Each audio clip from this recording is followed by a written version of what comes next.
Buenas tardes.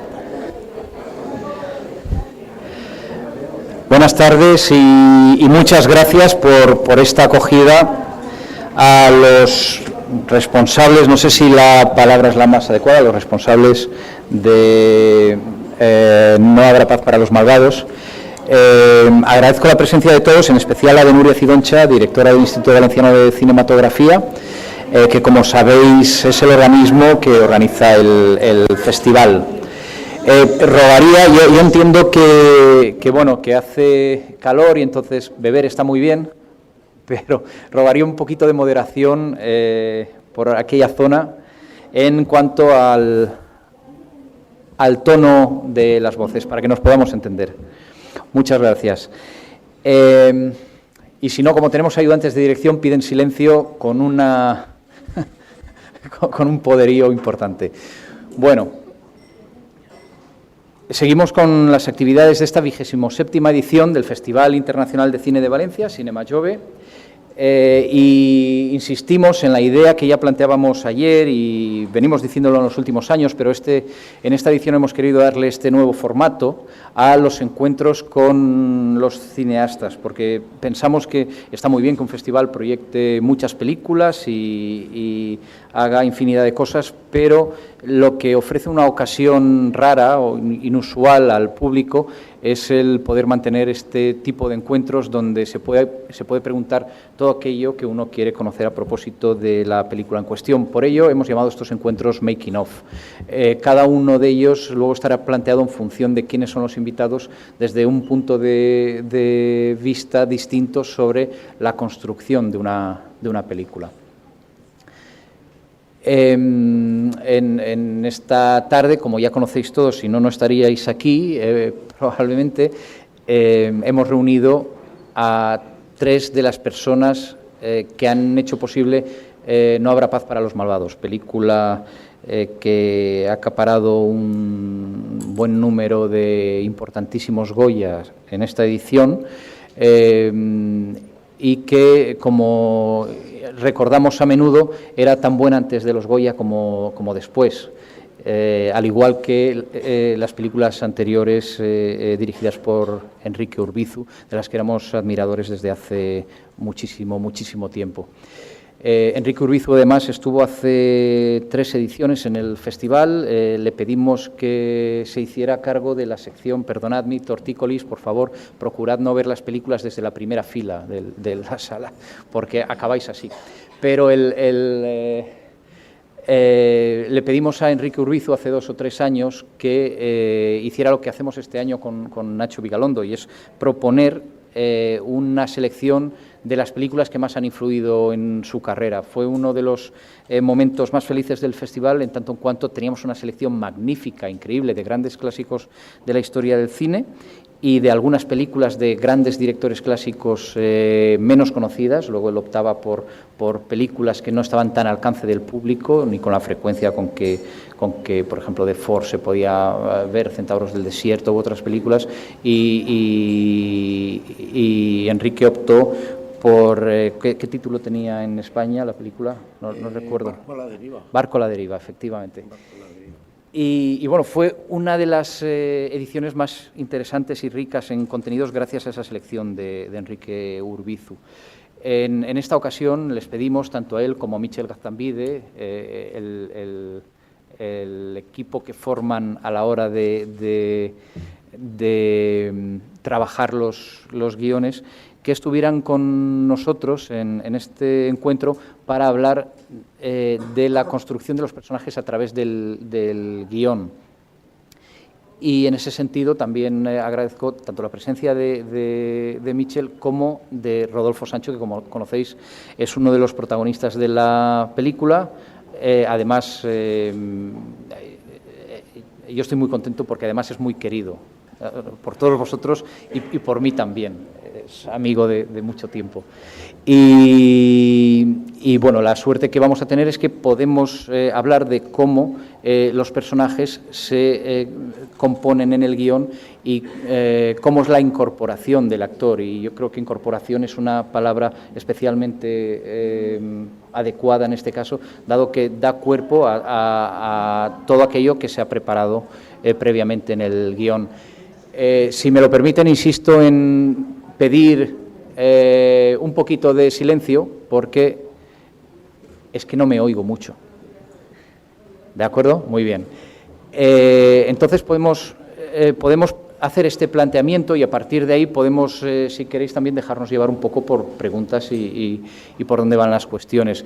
Quiero decir también que, como ayer, este encuentro se está retransmitiendo en streaming a través de cinemajove.tv, a través de la web del festival, y habrá personas, como podéis ver en la pantalla, que pregunten incluso a través de las redes sociales. Así que, como veis, nuevas tecnologías, aquí estamos. ¿Qué más quería decir? Sí, que además es especialmente feliz la presencia de Rodolfo, en tanto en cuanto Mitchell y Enrique cuentan que el personaje de Rodolfo fue escrito para él. Fue escrito teniéndolo ya en mente desde el momento del guión, no como en otras ocasiones que se escribe el guión y luego ya se busca el actor. Así que, si os parece, y por abrir un poco fuego, empiezo yo preguntando: ¿y por qué pensasteis en Rodolfo? ¿Por qué queríais que este personaje fuera Rodolfo y se llamara así en la película? Bueno, buenas tardes. Yo ya había trabajado con Rodolfo cuando era muy joven. Rodolfo, en Cachito, tenía una escena muy divertida con su padre, con Sancho Gracia.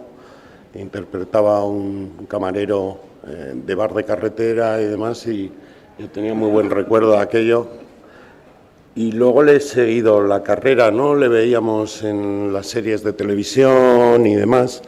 A mí me parece que Rodolfo tiene fundamentalmente cara de muy buena persona, ¿no? Aparte de un tío muy fotogénico, muy atractivo para la cámara. Tenía esa limpieza y la bisoñez que era, de alguna manera, la reencarnación de la juventud de Santos Trinidad, ¿no? A Santos Trinidad había que ponerle al lado a un representante de la nueva generación, policías jóvenes con vocación, nada ideologizados, nada contaminados por esa especie de sombra que la policía heredó de la España franquista. Un tío eficaz, honrado en su trabajo y demás, ¿no? Creo que esa limpieza, esa honestidad la encarnaba muy bien Rodolfo, así lo entendimos Mitchell y yo, y desde que comenzamos a trabajar el guión, igualmente que Santos Trinidad era José, el personaje incluso le pusimos Rodolfo de alguna manera para anclar al personaje. Yo el miedo que tenía es que luego Rodolfo me dijera que no, o que le parecía un personaje de poco peso, o que hacer de policía, que tal, que cual, pero bueno, se portó muy generosamente y aceptó embarcarse en la aventura de la película, ¿no?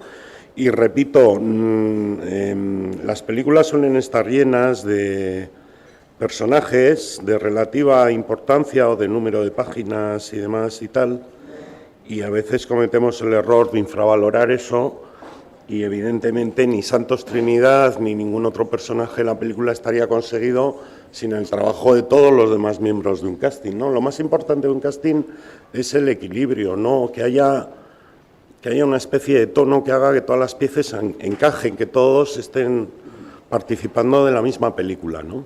Y eso no siempre sucede, es delicado y bueno, ya te digo, el trabajo de Rodolfo a mí me parece impecable. Y cuando tienes al actor, evidentemente nos suele costar menos dialogar, escribir, saber lo que va a hacer casi, ¿no?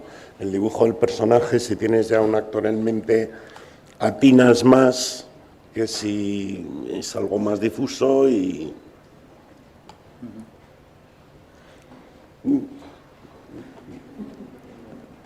Como ya has contado cómo es mi personaje, ya no ya lo has dicho todo. Bueno, imaginaros el honor que fue para mí recibir esta noticia, saber que tanto Mitchell como Enrique no solo habían pensado en mí, sino que habían escrito el papel para mí. Esto es algo que normalmente no te ocurre mucho. A mí es la primera vez que me ha ocurrido en toda mi carrera y qué mejor que viniendo de ellos dos. Estoy muy agradecido, al personaje le tengo un grandísimo cariño y es algo que siempre digo, ¿no? Para mí trabajar con Enrique es lo primero. Lo haría más pequeño todavía el personaje. Tú lo leíste y te viste ahí. Bueno, como para decir que no ahora. Ponía Rodolfo, además. Ponía Rodolfo. Hombre, es que ponía Rodolfo en el guión, entonces era... Sí, no, lo leí. Primero me llamó Enrique, tenía un guión para mí, quedamos, me contó todo, me explicó el personaje y ya desde la primera llamada tenía el sí. Así que esas dudas que tenía, es porque tardé un poquito, 3 o 4 días en llamarle, pero a lo mejor fue por la confianza. Semanas. Tardaste semanas. No sé si Mitchell No, en este yo creo que ya está todo dicho, ¿no? O sea, Muy bien. sí es cierto que para nosotros trabajar sabiendo, ¿no? Poniéndole una foto concreta de un actor concreto, pues es una ayuda, es un apoyo, ¿no? Entonces, bueno, pues en ese sentido era indiscutible, entre otras cosas, porque se dijo que esto Rodolfo lo va a hacer estupendamente y claro, a mí me pareció estupendo. Yo no te conocía entonces, ¿no? Nos hemos conocido después, más que de verte en la pantalla y tal, pero la verdad es que fue una decisión, como casi todas, pues eso, certera, ¿no? De casting. Es decir, bueno, como mucho, ¿no? Nosotros hay 2 castings, uno de guión, digamos, el trabajo del personaje, igual un poco hablando de lo que nos trae aquí, ¿no? Intentando que cada vez que hay, por ejemplo, en Nueva Plaza hay un montón de personajes, exactamente no recuerdo cuántos eran, Enrique, pero cerca de 60 personajes, sabemos que tienen frase, que tienen desarrollo, bueno, que tienen una presencia, ¿no? Y también intentamos que tengan una caracterización, por mucho que aparezcan solo en una secuencia, esa especie de certidumbre de que, bueno, merecen, aparte del mismo respeto, necesita ese equilibrio la película, ¿no? El personaje aparece una vez, pero tiene que estar caracterizado en esa presencia, ¿no? Dentro del ámbito del tiempo que ocupa en pantalla o de su función dentro de la película, ¿no? Entonces, ese primer casting, que es bastante, casting, no sé, en fin, es trabajo de personajes que se hace con la mayor seriedad posible y luego, claro, eso, de repente, en mi caso, yo siempre digo, los guionistas tenemos una suerte de la leche, ¿no? Porque nosotros entregamos papel y nos devuelven imágenes, ¿no? Eso es, claro, magia potagia, ¿no? Entonces, ese casting añadido que en manos de Enrique suele ser generalmente siempre brillante, ¿no? Entonces, pues es muy satisfactorio en ese sentido, ¿no? En el caso de Santos Trinidad también estaba en mente... Sí, estaba claro que era José, sí. Sí. El nivel de disfraz de José, pues no sé hasta qué punto, pero bastante, ¿no? La primera frase de guión ya aparece, ¿no? O sea, Sí, unas botas no sé qué, la melena, el bigote estilo Íñigo, tal, todo eso que aparece, sí, ya estaba Unos kilos de dibujado, más. sí. Y, por ejemplo, el caso del casting de Elena Miquel, he de decir que habíamos anunciado la presencia de Elena Miquel hoy, pero afortunadamente no puede estar aquí. Digo afortunadamente porque resulta que a No habrá paz para los malvados le han dado un premio en Bruselas, me decíais. Sí, ayer se fue a Bruselas, era la única disponible para realizar el viaje ayer y fue ella a recoger el premio en nombre de todo el equipo. Pero vamos, hubiéramos disfrutado con Elena, pero vamos. Digo afortunadamente por eso, porque normalmente cuando alguien no viene al festival, aparte bueno, pues que se le espera, por otro lado, suele ser por una enfermedad, un problema, cuando es una cancelación de última hora. Y en esta ocasión, afortunadamente, es muy feliz y muy merecido que la película tenga ese reconocimiento que está teniendo a nivel internacional. Hace poco estabais presentando en Roma también. Sí.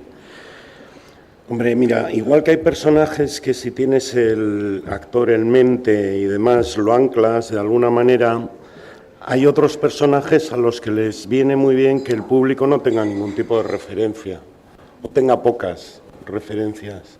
A mí esa mezcla de actores populares, conocidos por la audiencia, con actores que la audiencia no puede referenciar en absoluto, que son completos desconocidos para el público, me parece que se suma a algo que debe llevar incorporado este personaje, pues bueno, efectivamente no saber cómo es, de tener que aguardar al desarrollo de la película para ir conociendo a ese personaje, no tener de alguna manera prejuicios sobre el mismo. Y la juez Chacón, nunca tuvo un rostro determinado ni concreto y sabíamos que buscábamos algo muy especial, pero no muy bien, buscamos en varias direcciones, de hecho.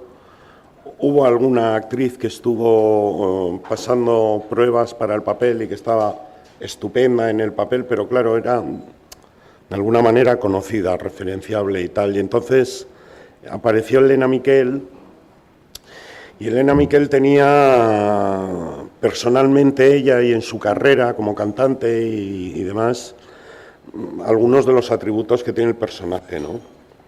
Mujer frágil, aparentemente, físicamente discreta, pero una tía hecha a sí misma, muy limpia, muy honrada, muy de frente. Esa fortaleza de la mujer pequeña, ¿no? Aquí estoy yo, voy de cara y, bueno, soy incorruptible de alguna manera, ¿no? Soy firme. Y eso lo tenía Elena. Y luego Elena, claro, al aceptar meterse de coprotagonista frente a la bestia Coronado y demás, ahí yo creo que tenía ya un plus de reto a sí misma, de esto lo voy a hacer porque sí, porque puedo y porque me lo he propuesto, que la asimilaba mucho a lo que está haciendo su personaje en la película, ¿no? Que es también enfrentarse a un caso que la sobrepasa, desenvolverse en un mundo masculino y de violencia en el que tiene que mantener ella la autoridad, ¿no?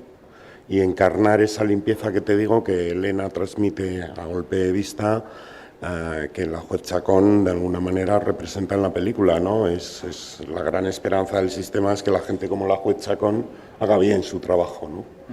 Y yo creo que eso lo tenía. Y luego además Elena Miquel tiene una cosa que es maravillosa y es que tiene una dicción cristalina. Su personaje escucha y habla mucho. Mientras que el de Santos es muy silencioso, el personaje de la jueza es oral, ¿no? Mira de frente y habla mucho y tiene una dicción maravillosa, dice todas las letras, le entiende todo y eso me encantaba, era como realmente oír los diálogos al 100%, ¿no? Eso me... Ya hablabas de del dejar que la historia vaya formando al personaje, vaya... Es que el cine americano tiene una cosa que a veces nos han mal acostumbrado y es que algunos teóricos de la escritura de los guiones dicen eso de que el personaje tiene que estar claro desde el principio, ¿no? Y a mí me puede parecer muy discutible dependiendo qué película, claro. El sheriff de Río Bravo pues puede que tenga que estar claro desde el principio, pero si tiene 2 o 3 zonas oscuras también nos va a gustar más, ¿no? Pero hay otros personajes que tú tienes que esperar a que pasen X minutos o toda la película para tener conocimiento de ellos, ¿no? Esto parece como que cuesta más, pero a mí me gusta mucho cuando sucede. De repente no sabes ni cómo es, ni para dónde va, ni qué le va a pasar, ¿no? Tú ves el arquetipo o el cine de estrellas y sabes lo que te espera, ¿no? Harrison Ford va a ser buena gente, tal cual. Nicholson va a ser un poco cínico, tirando a guarrete. Bueno, pues aquí tienes uno, a ver qué haces con él, porque no le conoces de nada. Descúbrelo. A mí eso me gusta. Pues podemos preguntar, si queréis, hemos venido para que seáis vosotros los que preguntéis, si no pasa nada. No ha venido Santos Trinidad, así que podéis preguntar sin problema. Hay una pregunta aquí detrás. ¿Hay un micrófono o algo? ¿Sí? No, no es por chillar, es porque también quienes nos siguen a través de internet puedan... Ahí está llegando el micrófono. En plano secuencia.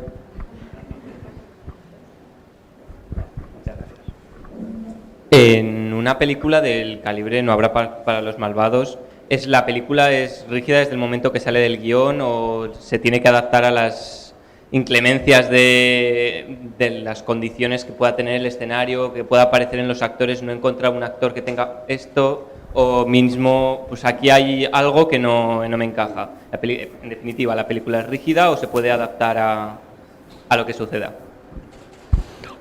Las películas te tienes que adaptar en todo, siempre primero a los medios de producción que tengas, al azar que sobrevenga y o sea, las películas, un guión, hasta que no cierras el montaje de la película, está abierto a la reescritura. Y todos dependemos del día a día, de si llueve, de si hace sol, de si hay dinero, se te cae un decorado, tienes que sustituirlo por otro. O sea, es una montaña rusa, ¿no? No creo que existan las películas rígidas, pero por definición, ¿no? Prácticamente es una imposibilidad metafísica una película rígida. No puedes. Aparte que sería un coñazo, ¿no? Esta cosa, la leyenda de Hitchcock, que cuenta que él ya tenía la película antes de rodarla y que el rodaje era un mero trámite, pues peor para él, ¿no? Que se joda. El rodaje es estupendo, no sé, me se aburriría un montón ese hombre allí con... Eso decía. Dicho esto, perdona, yo creo que el guión sí se tiene que escribir como si ese guión fuera la posibilidad de la película terminada. Otra cosa es que evidentemente luego va a cambiar y afortunadamente cambia, pero la actitud cuando lo escribes es como si pues, eso fuera a ser la película de verdad, ¿no? Intentando que no haya ninguna cosa que puedas tener que solucionar después en rodaje o en montaje o lo que sea, sino que de alguna forma esté. Otra cosa es que evidentemente el guión es una pequeña parte, luego está el rodaje y luego está el montaje, como dice Enrique, es cuando se acaba, ¿no? Pero la actitud al escribirlo es como si de repente fuera a ser así la película, ¿no? Creo, no sé. David Mamet tiene un libro pequeñito sobre la dirección de cine, donde habla de que el guión debería ser el listado de los planos que uno va a necesitar en montaje. Bueno, David Mamet escribe bien.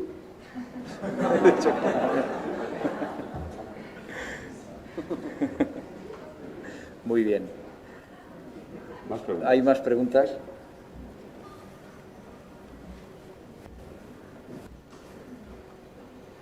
No, pues podemos... Bueno, pues muchas gracias.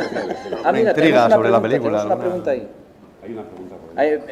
Está respondida. ¿Escribiste el guión pensando que el prota fuese coronado? Sí, bueno, sí. Sí. Siguiente. Tiene que salir ahí, sí. Sí. ¿Eh? ¿Hay más? Sí, escribí el guión pensando. ¿Cómo, perdón? Hola.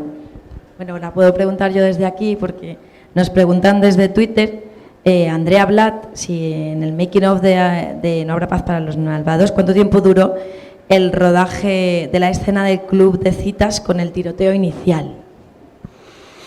Bueno, ese es un decorado que está rodado en 3 localizaciones diferentes. Lo que es el interior, con el tiroteo y demás, creo que fueron 4 días.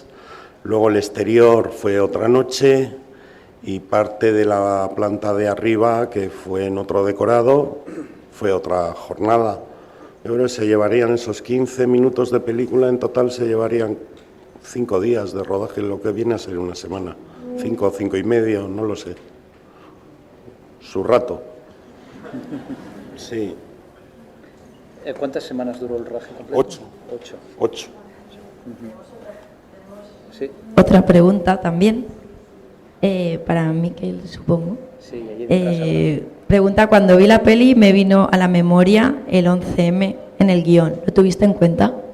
Bueno, el guión lo escribimos los dos, pero bueno, es decir que Enrique es un guionista estupendo, entonces primero es guionista y luego hace de director. Entonces en esa fase tuvimos en cuenta el 11M mucho, claro. De alguna forma, además, la película, digamos que tiene una prehistoria, ¿no? Que es el principio, que está basado en una novela, en novelas que a nosotros nos gustan, autores de novela negra americana, Chester Himes en este caso. Y entonces, en un momento dado, Enrique tuvo la idea de que ese principio podría, de alguna forma, articularse alrededor de lo que había pasado en torno al 11M. Entonces, evidentemente, sí, es una lectura desde la ficción, pero el 11M está presente, ¿no? Forma parte de ese espíritu, lo que rodeó aquello, hubo una investigación periodística, libros, etcétera, etcétera, el juicio, todo esto, y a partir de ahí descubrimos una realidad que como ciudadanos nosotros siempre solemos decir que antes de cineastas somos ciudadanos, y entonces un poco lo que nos lleva a hacer determinadas películas es esa especie de inquietud existencial de los ciudadanos en este momento, en este país y creo que en otros más, ¿no? Entonces ese era uno de los elementos o de los acontecimientos o de las historias de nuestro pasado reciente más terribles y más duras y que más nos habían desconcertado, ¿no? Y entonces, bueno, pues evidentemente está ahí. Ya te digo que de una manera, con la lupa de la ficción que nos permite deformar con este personaje siniestro, que no deja de ser un personaje siniestro, Santos Trinidad, que viene a desfacer el entuerto, pero eso solo lo puede hacer la ficción, claro, en la realidad no suele pasar, ¿no? Pero el entorno de la película, lo que pasa alrededor, el comportamiento policial, todo esto es un eco bastante acercado a lo que fue en la realidad, lo que rodeó al 11M, ¿no? Sí. Hay preguntas por ahí detrás.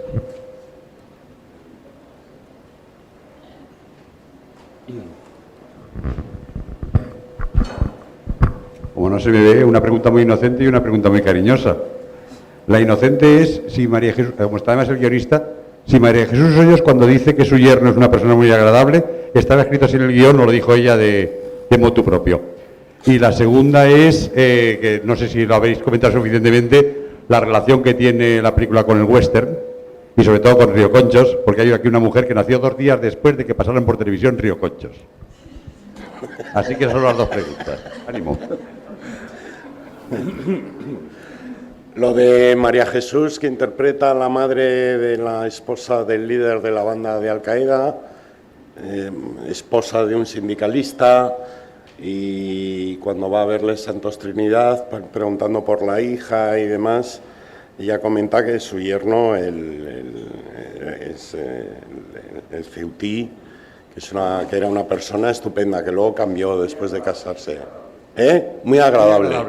Muy agradable. Bueno, esos son... Yernos, ¿no? Como todos los yernos en general. Como los yernos en general. Ese personaje, los 2 personajes de los padres tienen un molde del natural muy, muy claro, ¿no? Uno de los líderes de los hechos reales del 2004 estaba casado con una española, tenía hijos, incluso hay una frase que es literal, sacada de los reportajes periodísticos, que es cuando el padre dice: yo eduqué a mi hija para que fuera libre y cuando se fue a casar con este hombre me dijo que libremente renunciaba a todo para entregarse a él, ¿no? Esa frase está sacada directamente del natural, y lo que dice María Jesús Hoyos, efectivamente estaba todo en guión. Y la otra pregunta, ¿cuál era? El western, Río Conchos. Western, sí, bueno, a mí es que me salen westerns. Digo, voy a hacer tortilla patata para cenar y me sale un western.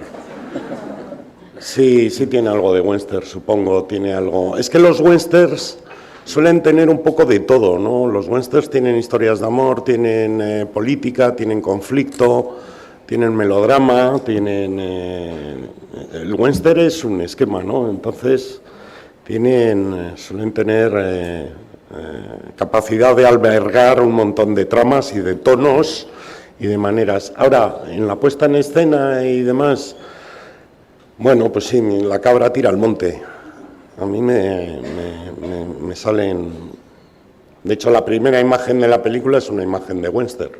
Un salón, un sheriff con placa, un desierto, un caballo, un hombre solo, botellas. Está casi toda la película en esa primera imagen de No habrá paz, ¿no? Y es un western.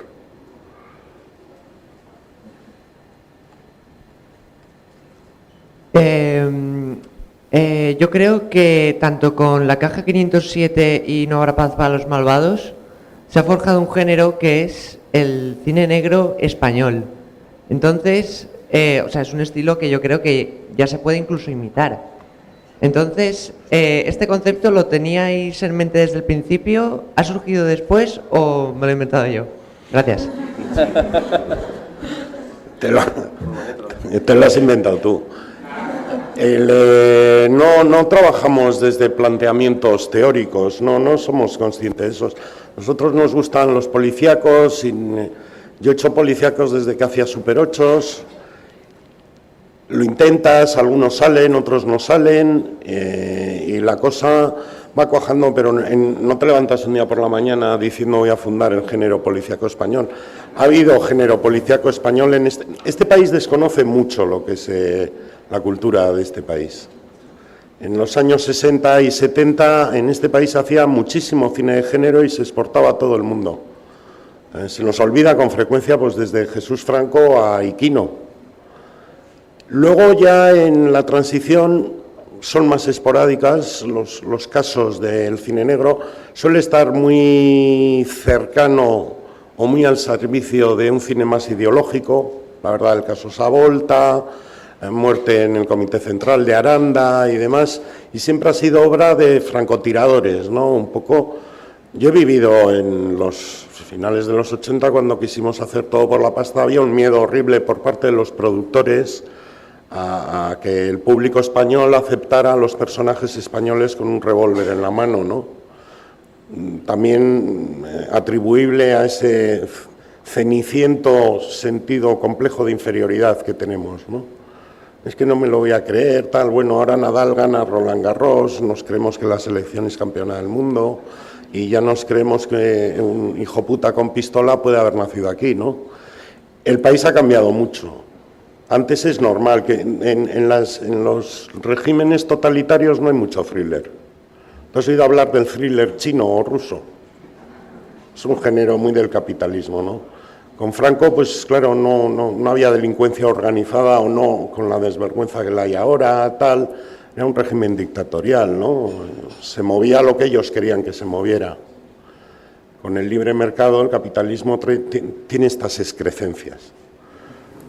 Hay delincuentes, manguis, chorizos, corruptos. ¿Entiendes?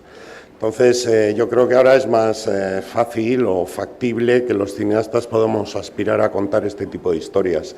Y también es mucho más factible que el espectador se lo crea, porque los ve en el telediario, ¿no? Entonces, ya es más factible. Pero yo no sería tan optimista como tú, no creo que estemos asistiendo a un cuajo especial del género. Mis colegas cineastas tampoco son todos fanáticos hacedores de policíacos, ¿no? Ojalá sea cierto y se vayan haciendo más, ¿no? Y que los hagáis vosotros. Claro. Buenas tardes. Yo quería preguntaros que después del éxito que ha tenido de premios, de crítica, de público la película, ¿no os arrepentís de haberle dado el final que muera Santos Trinidad?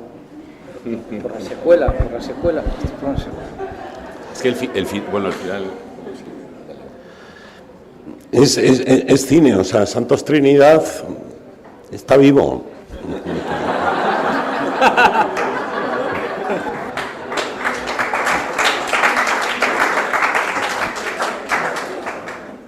Haremos la continuación. Puede resucitar. Una de zombies.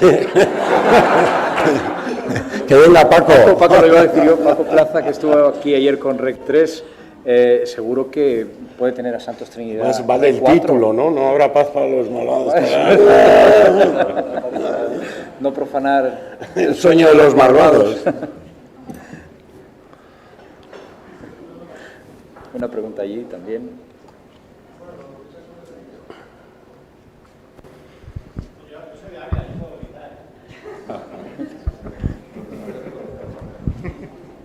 Hola, buenas.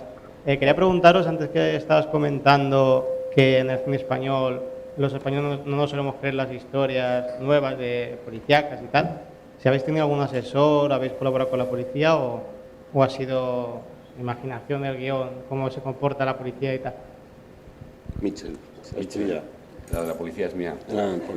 Ya, vale. Bueno, pues la policía... Bueno, tuvimos sí, conocemos a gente de la policía, pero no hemos tenido lo que es una asesoría específica para ver si en esta película tal. Ya son unos cuantos años, ya más o menos, quiero decir que conocemos, hemos investigado para esta película, para otras, conocemos, yo creo que bastante bien los funcionamientos de las distintas policías del Estado y tal, y bueno, pues... Y yo creo que también hay que mantener siempre esa pequeña distancia que te da la ficción, no tiene todo que ser exactamente igual, no sé cómo decirte, ¿no? Y además eso es que es un personaje, pues eso, que la policía, pues no sé. Es decir, la policía, bueno, yo creo que en general lo que nos ha llegado es que no les disgusta la película, se lo pasan bien viendo las películas, lo mismo con La Caja, eso siempre dices, bueno... Se lo pasan bien los maderos, se lo pasan bien los otros, los delincuentes también se reconocen, dices, lo debemos estar haciendo bastante decente, ¿no? Los delincuentes tampoco se quejan, ¿no? Dicen, bueno, es bastante preciso el retrato y tal.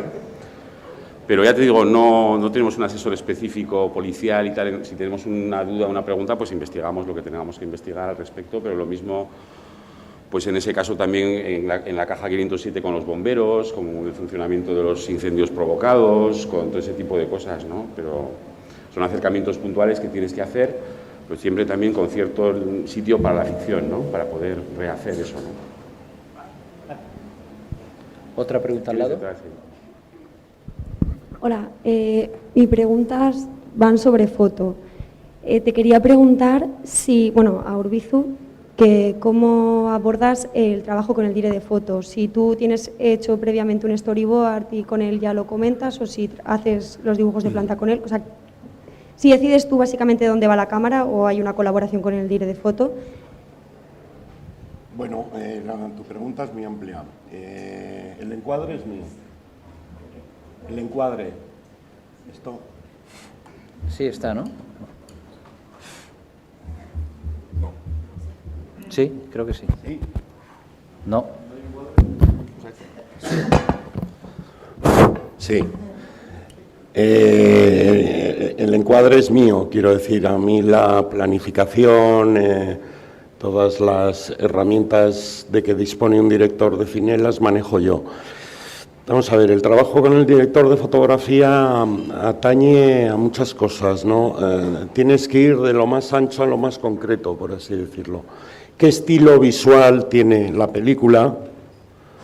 Primeras decisiones son, por ejemplo, el formato. Es una película en formato panorámico, es la primera vez que yo ruedo en formato panorámico. Esa es evidentemente una decisión consensuada, puesta en común con un Axmendía. Hay decisiones que tienen que poner en contacto a otros miembros del equipo, que son con un Axmendía, director de fotografía, dirección artística, vestuario, la paleta de colores. La paleta de colores de la juez Chacón, yo recuerdo el día en que la descubrí y la concreté con una foto que vi en un periódico y que dije, aquí está la paleta de colores del personaje de la juez y demás. Luego la historia que estás contando de alguna manera ya te conduce hacia unas tonalidades, densidades, contrastes. Esta es una película exterior noche, urbana. No queríamos el feísmo documental de Taxi Driver, por ponerte un ejemplo. A mí me gustan las películas de línea clara, que se vea, aunque estés retratando una penumbra o un ambiente más sórdido. Me gusta que la gente vea, no escamotear ahí, no tener controlado un poco, por así decirlo, el expresionismo, ¿no? Son decisiones que vas charlando. Tú compartes todo eso cuando vas a localizar, cuando estás en la comida de localizaciones, sigues hablando, está producción también ahí. Hay cosas que vienen ya desde el guión ancladas de alguna manera, ¿no? Pues no es una película festivalera, a mí no me gustan los colores puros, nada que me distraiga del relato. Entonces, pues bueno, ya tienes muchas coordenadas que si las vas cruzando ya hay un marco del que no conviene salirse, ¿no? Y luego ya las decisiones del día a día y demás, un encuadre, un ángulo, demás, teóricamente yo los llevo pensados y planteados porque forma parte de la estrategia narrativa. Ahora bien, si en el ensayo con los actores hay que cambiar algo, siempre lo cambiaré. Lo más importante es el trabajo de ellos, lo que pasa delante de la cámara, y entonces si tú en un ensayo o algo que has previsto que va a suceder de una manera, el trabajo con ellos te demuestra que tiene que suceder de otra, lo cambias. Y ahí tienes que cambiar la planificación y demás. Y luego el equipo de cámara y de fotografía muchas veces te puede dar sugerencias que mejoran tu propuesta o que pueden ser variaciones y tal, pero ten en cuenta que el director es el que tiene la obligación de tener el 100% de la película en la cabeza, y decisiones que a un departamento le pueden parecer muy brillantes para ese momento, no participar del equilibrio general. A todos se nos ocurren ideas estupendas que igual son buenas para otra película, pero no para la que estás haciendo. Ayer, no me acuerdo ya cómo, comentábamos que uno de los pocos planos no montados en No habrá paz para los malvados requirió traer al rodaje una grúa grande, especial. El plano era muy flojo de producción y no merecía la pena montarlo, pero es que efectivamente no es una película de grúas, se salía del tono del resto de la película, o sea, no fue buena idea hacer ese plano, no fue un plano barato, además, hubo que traer cacharro, que si tal, que si cual, fue un patinazo, ¿no? Es uno de los escasos planos no montados, y es por eso que te cuento, no formaba parte de esa especie de unidad que tú tienes que compartir no solo con el director de fotografía, te diría que el técnico de sonido también tiene que entender qué umbral de mezcla va a tener la película, de discreción o de alboroto, para también trabajar desde el principio en base a esas ideas, ¿no?, que quieres llevar. Es un trabajo de colaboración, pero las decisiones últimas las tienes que tomar tú. Y evidentemente el encuadre, por ejemplo, es una herramienta que a mi juicio corresponde al director, indelegable. Trabajaste esta vez con otro dire de foto. ¿Eso fue lo cambiaste porque estabas más acorde con el estilo visual para esta película? Porque, bueno, antes trabajabas con Gussi, ¿no? Sí, yo he hecho cuatro largometrajes con Carles Gussi, que probablemente sea el tío que más me ha enseñado a mí, no solo de cine, sino de estar en un rodaje. Y con Unax Mendy había trabajado previamente en una TV movie de las películas para no dormir. Nos quedamos con ganas de repetir, nos habíamos entendido bien y demás. Y con Gussi, alguno de los últimos proyectos que le había ofrecido no lo pudo hacer, demás. Repetí con Unax y Unax tuvo a bien repetir conmigo, ¿no? No hay ningún problema en eso. O sea, me encantaría volver a rodar con Gussi, volveré a rodar con él y probablemente con Unax Mendía, probablemente no, vamos, estaría encantado de volver a rodar. Está bien que... estilo visual, o sea, no cambiaste por decir, mirarte la filmografía de otro dire de foto. No fue esa la razón, vale. no fue esa la razón. Si hubiera llamado a Gussi, evidentemente la película sería matizadamente diferente, pero los presupuestos de los que hubiéramos arrancado serían los mismos, ¿no? ¿Y cuál era el presupuesto y número de semanas de rodaje? ¿Cómo? ¿Presupuesto de la película y número de semanas? El presupuesto de la película fueron 3.300.000 euros y el número de semanas de rodaje fueron 8. Teníamos un guión que era para 10, pero solo había dinero para 8. Y entonces House y yo nos metimos en el quirófano y le hicimos una liposucción al guión lo más delicada posible, para que cupieran 8. Sí, buenas. ¿Hay algún tramo de la película que costara especialmente más tiempo, más dedicación, por alguna razón especial, que recordaras con afecto o con problemas, ¿no?, que te pudo surgir? El guión, toda la parte inicial, que siempre dábamos mucho. Sí. El guión, toda la parte inicial de lo del el prostíbulo y el tiroteo y todo eso, que al principio tenía muchos puntos de vista, que luego tenía menos, eso fue lo que yo creo que cada vez que empezábamos con el guión, lo que más tiempo nos llevaba, ¿no? Y luego, no sé, creo que en guión eso fue lo más complejo. Sí, no, el guión, todos los primeros 10-15 minutos de película los reescribimos cientos de veces. Yo, de hecho, a veces me despierto en la cocina reescribiendo. Lo adaptabas en función del tiempo que tenías también para ejercitarlo. Las francesas me encuentro reescribiendo. Una tortilla, ¿no? Sí. Y en rodaje no te sabría decir, la verdad es que mis rodajes son muy poco dados, anecdotarios, no. Yo me lo paso bien rodándolo todo, hubo cosas más difíciles que otras. El puticlub era un puticlub que estaba funcionando, entonces teníamos que empezar cuando cerraban a las 3 de la mañana. Esto no sé si os llama mucho la atención, pero dices, por mí como si vas a rodar a las 4 de la tarde, a mí que me cuentas, ¿no? Pero era una jornada curiosa, entrar a las 3 de la mañana en un puticlub recién usado, por otra parte, con huellas incluidas. No, huellas tampoco, no te creas que aquello tampoco... Bueno, igual sabes, pero...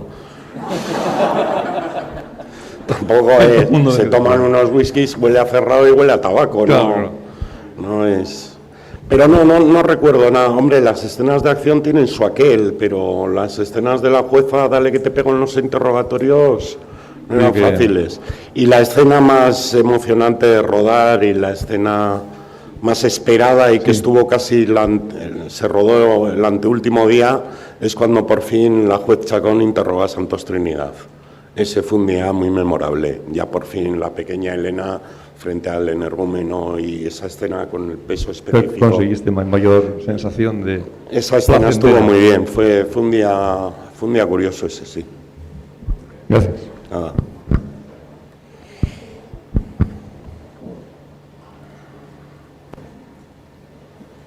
Yo mientras hay otra, tenía una curiosidad, que es si Mitchell está en rodaje o no. Bueno, Mitchell va un día al rodaje. Va un día. Sí, yo en mi primer rodaje fui 2 y descubrí que no tenía nada que hacer, entonces dije, bueno, a partir de ahora acortaré mis idas a los rodajes, entonces voy un día. Voy a ver, siempre hay amigos en el rodaje, bueno, les veo trabajar, que es una de las cosas más cansadas que hay, ver trabajar a los demás. Y nada, luego cenamos juntos y al día siguiente me voy, estoy con Enrique un momento, tal cual, pero no suelo estar en rodaje, voy de visita. Y luego, por otro lado, el momento en que se incorpora Rodolfo, Rodolfo se reúne con vosotros antes, habla directamente con Enrique. Con Enrique directamente. Y esto es ¿cuánto tiempo antes de empezar a rodar? En este caso, ¿cómo se sabía que iba a ser él? ¿Es mucho antes o cuánto tiempo fue? No mucho antes. 2 meses igual. Más, igual 3 meses. 3 meses antes ya hablamos. Pero en guión siempre se llamaba Rodolfo, ¿no? Yo no tengo... En guión siempre se llamó Rodolfo. O sea, un año. Pero hasta que no comenzó la preproducción y demás no llamamos a nadie, ni el único que estaba un poco al tanto del proyecto era José, que sí que había leído incluso versiones previas del guión y demás. Pero hasta, hombre, ya vas aprendiendo también que hasta el momento en que no se baja la bandera, entra el dinero y comienza la preproducción, es un poco desperdiciar no solo energía y trabajo, sino ilusión, que es más difícil de recuperar que trabajo en la energía, que esas se recuperan descansando. Pero la ilusión y demás, ya vas aprendiendo un poquito con la experiencia, hasta que no tienes garantizado y tal, no conviene tampoco. Ellos tienen una agenda complicada, pero en cuanto tienes la certeza, llamamos de inmediato los que sabíamos. Pasa que el cabrón tardó casi un mes en contestar. Hace un rato eran 2 semanas, ya es un mes. Y luego puso pegas, Rodolfo, ¿pusiste pegas de algún tipo con respecto al personaje? ¿Te pareció La roulotte que pidió. Sí, la roulotte no era suficientemente grande, no, pegas ninguna en absoluto. No siempre pasa, pero en este caso concreto, pues todo estaba muy bien explicado, el personaje estaba muy bien explicado y estaba todo muy bien escrito. Con lo cual, por suerte, lo digo porque a veces sí pasa, no había que proponer cambiar nada. De hecho, creo que no cambié ni una coma, creo.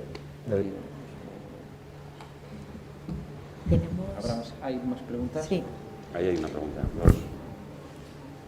Bueno, esa se repite. Tenemos otra pregunta desde Twitter de José Minovo para Mitchell Gaztambide, que pregunta ¿qué beneficios te otorga escribir el guión junto al director? ¿Económicos o morales, éticos? Bueno, no sé cómo decirte, es mi trabajo. Entonces, el hecho de poder desarrollar mi trabajo en general, ya más con un director, forma parte de mi trabajo y me parece que es placentero en el sentido de que puedo hacer mi trabajo, cosa que no es sencilla, sobre todo en estos tiempos. En el caso específico de trabajar con Enrique, pues es una satisfacción añadida, porque si ya te he dicho que normalmente tú entregas papel y te devuelven imagen, en este caso la imagen que te devuelven es especialmente, bueno, pues interesante, a mí me gusta especialmente, ¿no? Entonces, pues aparte de los beneficios económicos, que no son muchos, porque este es un país pobre, como sabéis, ¿no? Los guionistas no tenemos piscinas y esas cosas, pero a nivel de ético, como preguntaban por ahí una voz, pues bueno, no sé, pues muchos. La verdad es que me siento una persona afortunada de poder trabajar con Enrique, ¿no? Que además es mi amigo y esas cosas y todo eso. Pero bueno, no sé, una pregunta un poco, ¿qué vamos a decir, no? ¿Qué vas a decir? Ahí había una... Lo de la pistola no lo vais a contar. Lo de la pistola no. Esa es muy buena. A veces le intenta volar la cabeza. Eso, te vas a contarla tú y tal. Yo no estaba. Yo, profe. ¿Qué? Hombre, hola. Hola. Que decías que vas un día al rodaje. Y el montaje, esa curiosidad por ver el montaje, cuándo te deja entrar, qué es lo que te muestra, lo ves en pantalla grande. Esa es una pregunta. Y tengo otra. No sé cómo decirte. Hay un día que me dice Enrique, pues hay un montaje, ¿te apetece venir? A mí me suele apetecer, yo voy y lo veo. Hasta ese momento no es cosa mía, es cosa suya. Él tiene que tomar la decisión, no sé cómo decirte. Nunca ha pasado que de repente, no sé, y en general no pasa que el director te consulte el montaje o esas cosas, ¿no? Entonces yo el día que evidentemente es un día antes de que esté el montaje definitivo y ese tipo de cosas, me llama, lo vemos y yo le digo lo que le tengo que decir, que normalmente son tonterías y ya está, ¿no?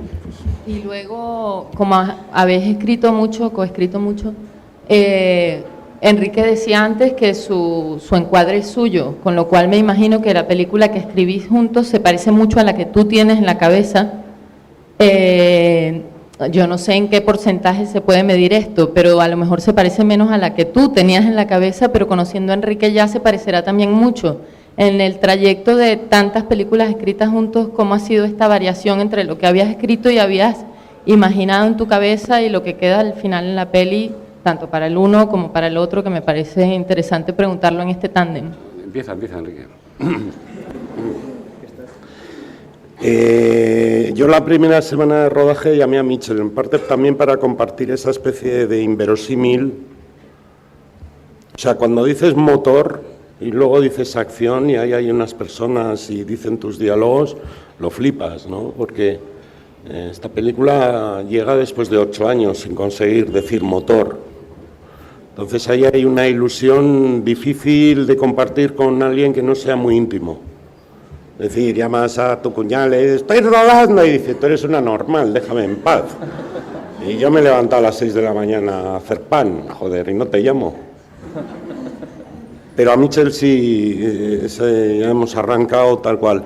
Y por ejemplo, yo la primera semana de rodaje, cuando estábamos con el puticlub y con el tiroteo y demás, ya le iba anunciando a Mitchell que estaban cayendo insertos. El guión proponía un montón de planos de detalle. Esa pelea tantas veces reescrita, esa escena, estaba absolutamente detallado todo.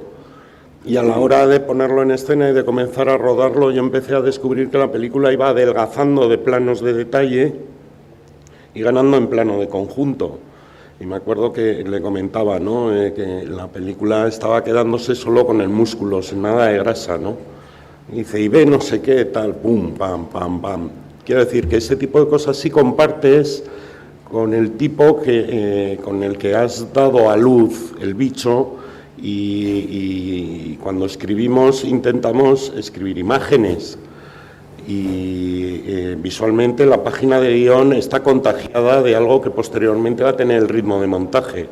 No es para nosotros igual un punto y seguido que un punto y aparte, para nada. Indica una unidad ya de edición de la imagen diferente, ¿no? Esto creo que es muy obvio.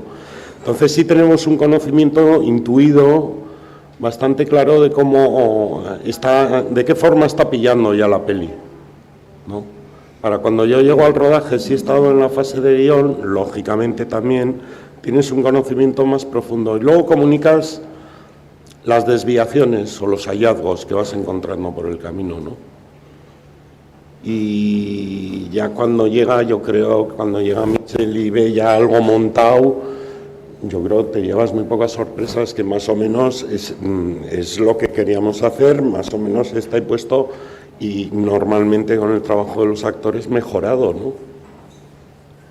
Sí, es un poco lo que te he comentado antes, ¿no? O sea, nosotros trabajamos muy exhaustivamente el guión, con mucho detalle, tal, pero yo soy consciente que después el guión se lo lleva Enrique, hace la dirección y tal, pero la película es la película, o sea, no sé cómo decirte, era la película en guión, es la película cuando la ves mucho mejor, porque es una película de verdad, lo otro era papel, lo que te decía antes. Pero no ha pasado, y creo que además ahí hay una leyenda negra, que sobre respecto el pobre guionista al que viene el malvado director y le pisotea su obra maestra y se la jode, ¿no? Dices, bueno, vamos a ver, aquí eso es un desconocimiento de tu oficio evidente, ¿no? O sea, un guionista sabe que su material es un material cambiante, es un material que, como han dicho antes Enrique, se acaba el día que se da el montaje por terminado y las mezclas y todo esto, ¿no? Entonces, si quieres que nadie te toque tu maravillosa obra maestra, pues tendrás que ser novelista o tendrás que ser, yo creo que más novelista que cineasta incluso, porque el director de cine tiene que tener claro que todo es movible, que todo es cambiante y que puede encontrar ideas mejores después. Por lo tanto, yo nunca he entendido muy bien eso, o a lo mejor es que he sido muy afortunado y los directores con los que he trabajado pues no me han dado pedradas en la cabeza con esas maravillosas obras maestras que yo les daba, no sé cómo decirte, ¿no? Que ahora que, en fin.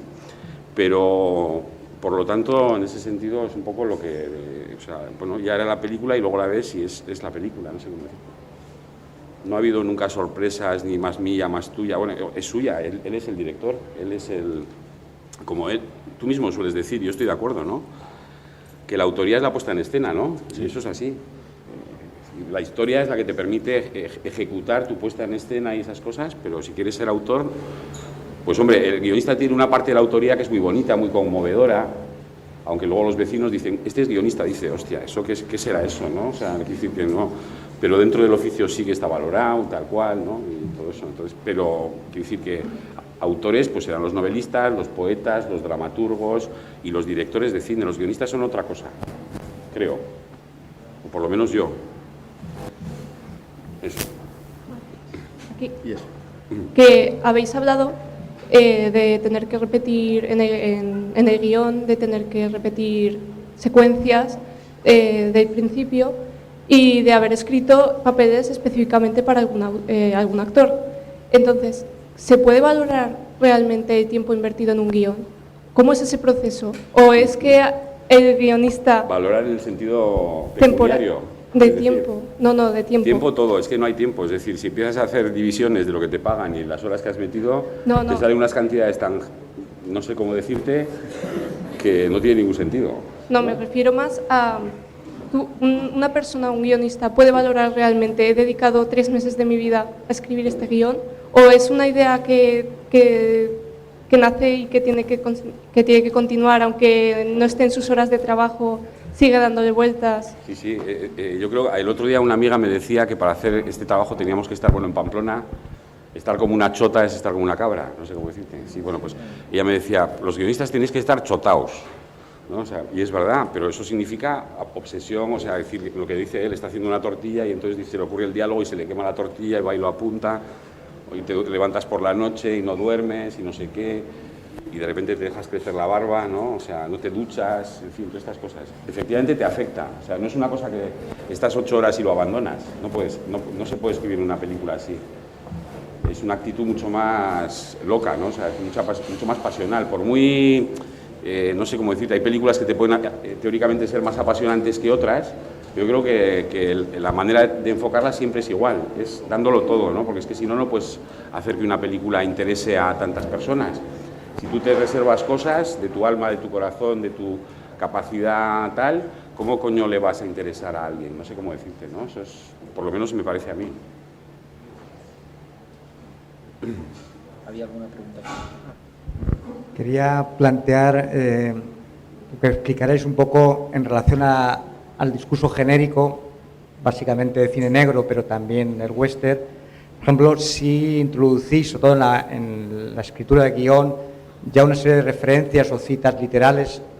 Ya has explicado, Enrique, en alguna otra ocasión te he oído hablar del tema de la pistola, la forma de utilizar la pistola que se repite 2 veces, que si está tomado de A quemarropa. Es decir, que expliquéis si esas citas más o menos literales, esas referencias, son juegos que establecéis dentro del guión o son después ocurrencias. Y, por ejemplo, además, eso por un lado. Y por otro lado, está claro la tradición de cine y de novela americana, es decir, de negra, pero si también, por ejemplo, hay algún otro tipo de referencias o de otro tipo de tradición, por ejemplo, del polar francés, no sé, recuerdo Melville, el personaje del samurái, de Silencio del Hombre, desde el punto de vista de lo lacónico, silencioso, no por otras cuestiones. Digo, cómo ese universo de referencias, tanto del cine americano clásico como a lo mejor de otras tradiciones del cine negro europeo, cómo se inscriben tanto en la hora de la escritura del guión como después en la puesta en escena, y si esa forma de introducir, ya digo, citas literales, son simplemente un juego de guiños con el espectador, qué elemento de dramatización, si sobre todo también tienen un juego también simbólico de dramatización particular. Yo te diría que cada vez nos referenciamos menos y que cada vez el disco duro o el cerebro está lleno de multiplicidad infinitesimal de influencias. Las referencias utilizadas en ningún caso han de ser gratuitas o tomadas como un juego metalingüístico. A mí personalmente eso me toca mucho las pelotas, ¿no? Cuando lo veo en las películas de los demás. A jugar, vete a tu casa y tal, ¿no? Vamos a ver, cuando Santos Trinidad, después de matar a 3 inocentes de madrugada, con la amanecida y con la resaca que tiene, llega a su casa, se queda un rato pensando qué es lo que ha hecho.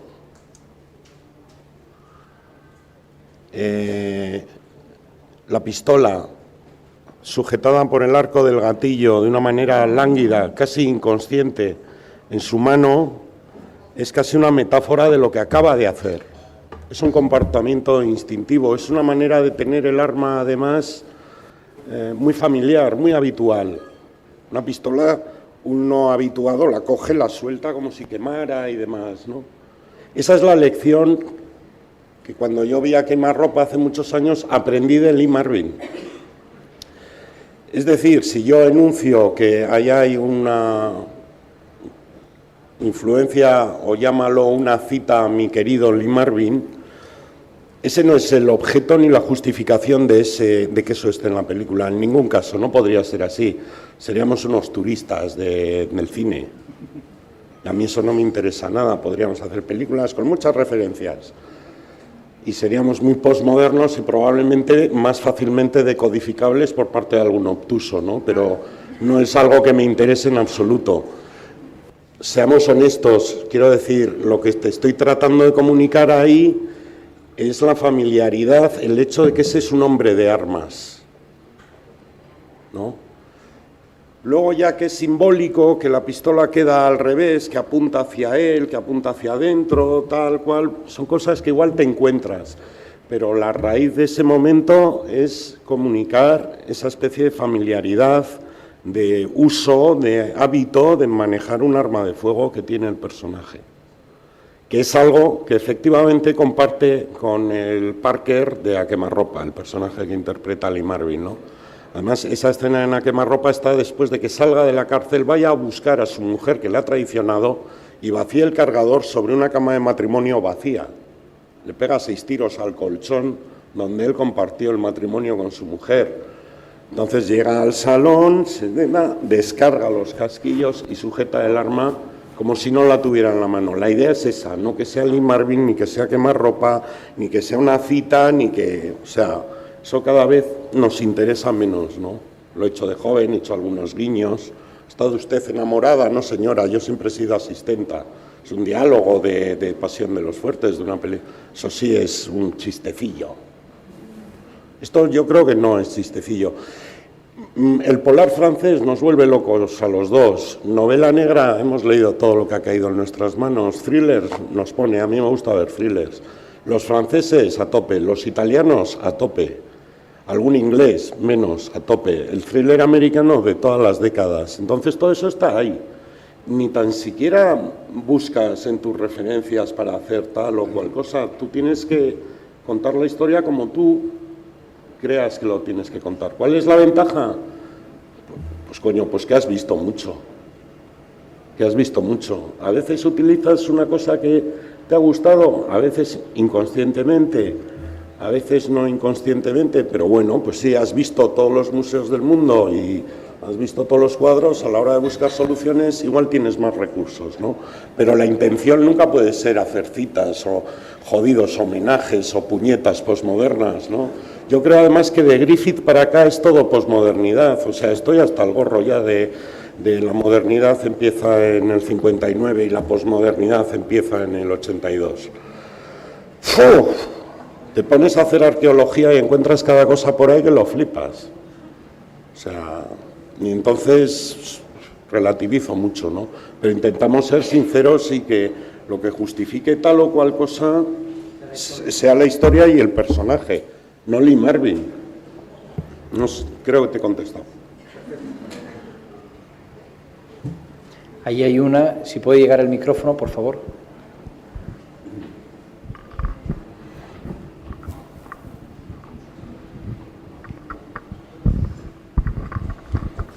Hola, buenas.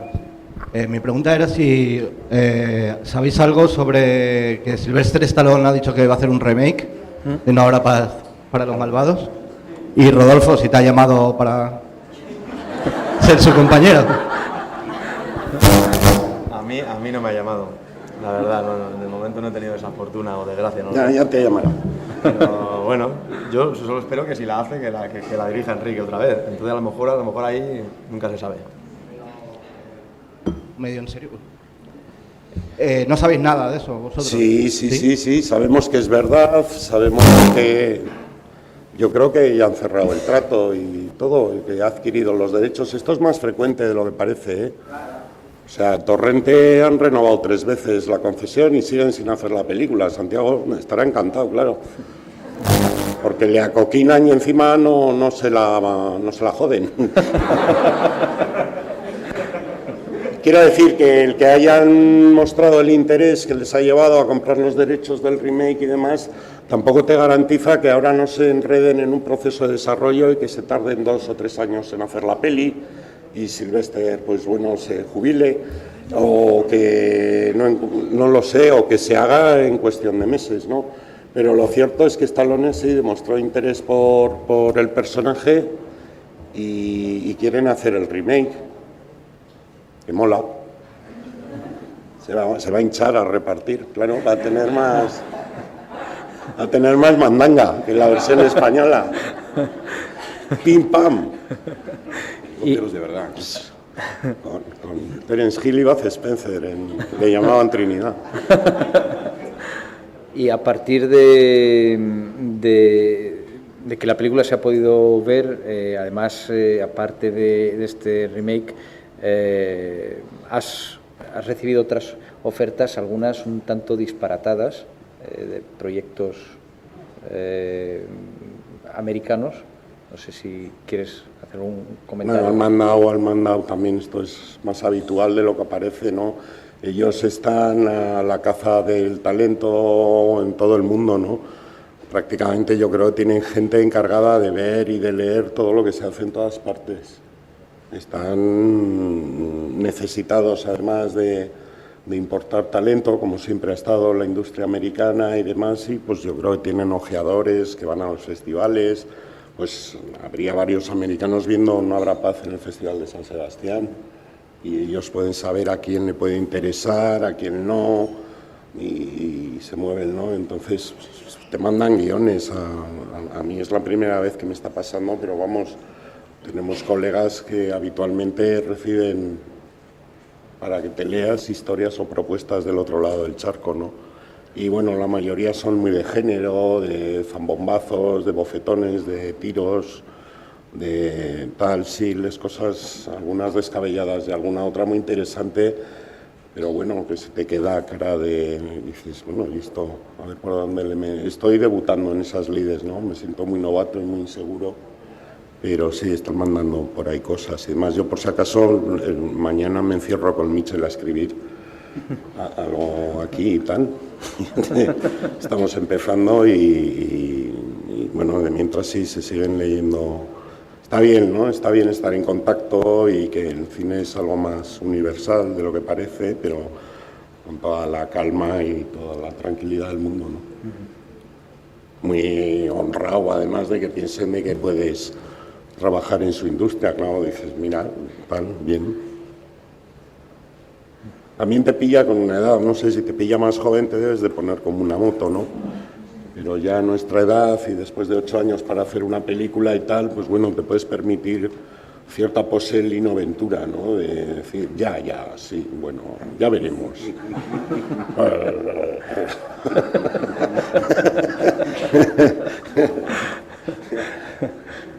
Vas a ir corriendo a estas alturas. ¿Había más por ahí? Sí. Bueno, buenas tardes. Marc Giovanni, compositor. Primero que nada, expresar mi admiración por vuestro trabajo. Segundo, preguntar cómo se aproxima, digamos, el proceso de elegir a un compositor para un proyecto en concreto. Has hecho el clima hacia abajo y me he perdido lo más importante. ¿Cómo se aproxima él? El proceso a elegir compositor, o quién era la banda sonora. Sí, Bueno, ese es un temazo. Yo normalmente llevo ya cinco trabajos trabajando con Mario de Benito. Mario de Benito es un músico muy especial, ha hecho de todo, no es un músico... A mí la música en el cine me produce sensaciones muy encontradas. Me gustan mucho las bandas sonoras, me gusta que no sean las protagonistas de la emoción de la película. Tengo mis conflictos, ¿no? Y no me gustan mucho los músicos sobrecargados de estilo. Aquí estoy yo tocando mi bandurria, ¿no? Me pone un poco nervioso. Hay películas y películas, pero, tío, deja de moverte que te enfilas con el que estoy contestando.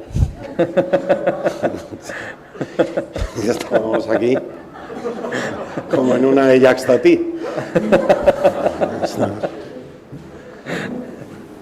Con Mario nos permitimos el lujo de pensar, en cuanto ya tenemos un guión más o menos, Mitchell y yo, sólido, ya empezamos a pensar cómo tiene que sonar la peli, qué tipos de instrumentación nos sugiere a priori. Luego llegan las primeras imágenes y todo lo que hemos hablado a veces queda en entredicho, ¿no? Y no sirve para nada. Dices, mira, no, olvídate de bandurria, no va a haber bandurria. Fíjate cómo es esto, ¿no? Y a nivel conceptual trabajamos desde muchos meses antes de que empiece la película, sin componer, no necesariamente. No, además Mario me deja que me siente allí, se me caiga el cigarro en las teclas del piano y se lo queme y esto, ¿no? Nos hemos hecho, yo creo que 5 trabajos muy distintos el uno del otro. Eso no sé si es bueno o es malo, pero ha sido muy divertido. También estamos tendiendo a hacer cada vez menos música. De hecho, la primera hora de No habrá paz apenas tiene música, ¿no? Y ya te digo, dependemos mucho de la historia y del tono que vamos descubriendo en la historia para acabar ese trabajo que empieza conceptualmente meses antes. Me permite, trabajar con Mario me permite tomarme estas libertades de desinhibición previa, de poderte equivocar, de hacerle sugerencias, que él las rechace, que él las acepte, en definitiva como de buscar juntos, ¿no? Y luego ya él se encierra a hacer su trabajo, a componer, me lo va poniendo. No tengo ninguna ganas de cambiar de músico porque tanto el músico como yo cambiamos de una película a otra, ¿no? Entonces no tenemos que cambiar de menda, ¿no? No sé, a veces nos da la risa, ¿no? Eso de ser hombres sin estilo. Es una condena. Somos hombres sin estilo. Vamos con cualquier cosa. ¿Había otra pregunta adelante? Sí, yo quería saber que, a raíz de lo que estáis diciendo de un remake a la americana, ¿crees que es fácilmente trasladable? Es decir, ¿se perdería todo aquello que el contexto español propicia? ¿En este caso? Sí, en esta, por ejemplo. No. La caja, por ejemplo, eso no podría funcionar. Hombre, la caja es universal. La caja es que tú tienes dinero negro producto de actividades delictivas y lo empleas en construir. Y para que no te arruines construyendo tienes que tener información privilegiada. Entonces, compras esa información a quien la tiene. ¿Quién la tiene? El concejal de urbanismo. Esto, si te fijas, es Chinatown, de Romano. Es Chinatown de Polanski. ¿Por dónde va a crecer Los Ángeles? Por allí. Allí que hay naranjas. ¿Y estas naranjas qué pasa con ellas? Pues que son un buen negocio, pues sequía. Vamos a arruinar a los naranjeros y que me vendan las tierras baratas porque dentro de 10 años la autovía la van a poner allí y el golf y el residencial va allí. O sea, son temas eternos. No, la caja es perfectamente adaptable a cualquier país. A mí en Francia me han dicho, un jurado de policías además, jurado de policías. Dijeron, es igual, aquí pasa igual. Bueno, no lo dijeron en francés, pero... Y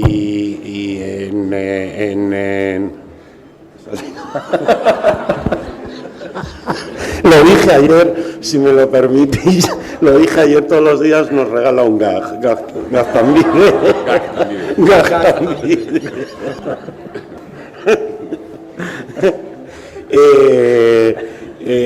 El 11S en Nueva York van saliendo este tipo de informaciones, ¿no? Vamos a ver, explícame bien que 4 tíos secuestran 4 aviones al mismo tiempo, el mismo día, y el plan es estrellar 2 en Nueva York contra las Torres Gemelas, otro en la Casa Blanca y otro en el Pentágono. Ni en una de Fu Manchu. ¿Cómo van a secuestrar el avión? ¿Cómo hostia subes con pistola? No, con los cubiertos de las bandejas de comida que te dan. ¿Y cómo haces que el piloto se estrelle? Tendrás que aprender a pilotar. Pues yo conozco una escuela en Florida. Ah, pues apúntate. Aprendieron a pilotar en Florida. No vinieron de Afganistán entrenados, vestidos de buzo y de pilotos de Iberia. O sea, aprendieron a pilotar allí. Y luego la CIA había identificado a uno de ellos en Nueva York, pero no le pasaron la información al FBI de Nueva York, porque ese era un gilipollas. A ese no le digáis nada y tal. O sea, en todas partes cuecen habas y todo es un poco azar, caos, desorden, inútiles al cargo de algo, una serie de casualidades, azares. ¿Quién iba a prever que no solo estrellaran los 2 aviones, sino la coreografía casi digna de Kubrick de cómo se desploman las 2 torres, ¿no? Qué limpieza vertical, qué exquisitez. Y dices, ¿qué demonios es esto, no? Y es una suma de todos esos batiburrillos, ¿no? Entonces sí se puede hacer una adaptación contando que el elemento humano, el elemento azar, el elemento ego de mucha gente a cargo de cosas, pues son un montón de factores que cruzados convenientemente pueden dar como resultado que desencadene cualquier catástrofe, que es de lo que habla la peli. En ese sentido da igual. Hay una frase terrible en un libro de Chomsky que escribió a raíz del 11S, que decía que un hombre solo puede montar una bomba nuclear en una habitación de un hotel de Nueva York, con material que hubiera pasado por la frontera de Canadá, que es la más permeable del mundo, porque es indefendible la frontera entre Canadá y Estados Unidos. O sea que, fíjate si se parece. Puede ser todavía mucho más heavy, ¿no? Incluso. Menos mal que está Sylvester y lo arregla. Para impedirlo a tiempo. Al hilo de eso he leído una pregunta que hacían que me parecía curiosa, un tanto densa, pero oportuna. En un duelo a muerte, ¿quién ganaría? Si Santos Trinidad o Malamadre. Malamadre. Esto me lo han preguntado ya y estuve diplomático, pero hoy no voy a estar diplomático. No tiene nada que hacer Malamadre. Con Santos Trinidad ha sido entrenado con Jackie Chan para matar con un dedo. Es un geo, o sea, no es un delincuente común, un pelagambas. Con todos los respetos, no está Daniel, ¿no? Hoy no está Daniel, ¿no? No, gana Santos, si no ha bebido. Sí, si se ha mamado la víspera, igual lo infla, ¿no? Pero yo apostaría por Santos Trinidad, que ya te digo, está entrenado por el Mossad y entonces sabe. La hemos visto a través de redes en la pantalla, ¿no? ¿Hay alguna otra, Ana? Es la segunda vez que... Sí, pues la he visto ahí ahora y he dicho, qué curioso. Paz Spencer. Tenemos, bueno, además de que te saluda Nacho Vigalondo, quien es, bueno, este año hace la selección de cuadernos de rodaje en Viveros, que tú ya lo hiciste hace... Sí, yo no traje Petulia. Ay, vaya. Que es magnífica. Que es magnífica. Bueno, pues te saluda, un abrazo. te dice que en público que a ver cuándo cenáis y ahora te hago la pregunta. ¿Cuándo cenáis? ¿Qué cuándo? Todos los días. Un momento. Vamos a ver. Vale, aquí. Bueno, nos pregunta Aisha, ¿qué consejo daríais a los estudiantes y a los que les gustaría hacerse un hueco en el mundo del cine? Que cojan... bueno, vamos a ver. Esto lo digo aquí, bueno, y lo digo en clase. Yo tengo la suerte de dar clase de guión a gente que quiere ser cineasta. Ellos están muy preocupados por la situación de la crisis esta y piensan que es horroroso este momento para ellos. Y yo les digo, sois gilipollas, este es el mejor momento para vosotros en los últimos, no sé, 35 años. Todo el mundo tiene una cámara extraordinaria en su casa, una Canon 5D, una Canon 6D, bueno, tiene un precio relativamente asequible. La gente tiene sistemas de edición en su casa y la gente cuando está empezando puede trabajar gratis. Nosotros no podemos trabajar gratis, nosotros formamos parte de la industria y tenemos que mantener esa industria, pero un estudiante lo que tiene que hacer es escribir un guión lo más extraordinario posible, reunir un equipo pequeño de colegas como él, hacer un rodaje 2-3 semanas y hacer un largometraje. Invadir las redes, no sé, es decir, moverse. Ya te digo, yo creo que no ha habido un momento como este en mucho tiempo. Yo igual soy un poquito optimista o no sé cómo decirte, pero eso es lo que tienen que hacer, rodar como perros. Nosotros cuando empezamos, bueno, yo tenía que escribir poesía no sé cómo decirte, porque estos hacían Super 8, que tenían que montar con aquel celofán, aquella cosa, no sé cómo decirte. Es que ahora tenéis unas cámaras que tienen calidad, o sea, una calidad increíble, que son baratas, que son asequibles. ¿Qué hacéis aquí? La pregunta es ¿qué cojones hacéis aquí? Iros a rodar, iros a hacer películas, escribir guiones cojonudos, es el momento. Ahora, cuando el Imperio Romano está tambaleándose, ahora es cuando hay que atacar, creo yo. Yo si fuera bárbaro haría eso, no sé cómo decirte. Eso es lo que tengo que decir. ¿Y Vigalondo qué más dice? Ha dicho más cosas, en realidad. ¿Ha dicho más? Se le espera en esta ciudad. Se le espera. Vigalondo llega, creo que estaba por Estados Unidos ahora, y llega el miércoles. Se ve esta rueda de prensa en Estados Unidos, es una gran noticia. Sí. Y en muchos más sitios. Dejarte hablar de Stallone ya. Ayer hicieron esta misma pregunta a José Mota, preguntaron ¿qué consejo nos darías y tal? Él dijo que no, que ya somos muchos y que no hay para todos, decía. Era un guiño, luego ya estimuló y animó, pero arrancó así. Sí. Hay una pregunta ahí detrás, ¿sí?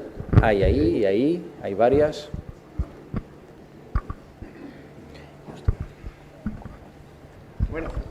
Buenas.